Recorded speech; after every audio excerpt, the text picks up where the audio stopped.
Welcome to Samba Samba. Enjoy the video. In this video, I will explain how to start your Acura TLX with the physical key.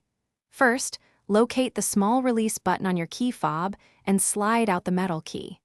This key is essential for manually unlocking your car door if the fob battery is dead. Once inside, we will proceed to the ignition. This simple method ensures you are never stranded. Now that you have the physical key, insert it into the ignition slot, typically found on the right side of the steering column. Turn the key clockwise to the on position, which will illuminate your dashboard lights. Then, continue turning it to the start position. Hold it there briefly until the engine fully engages, then release the key. Remember, this manual method is especially useful if your key fob battery is low or completely dead. If you encounter a locked steering wheel, simply apply slight pressure to the wheel while turning the key to release it.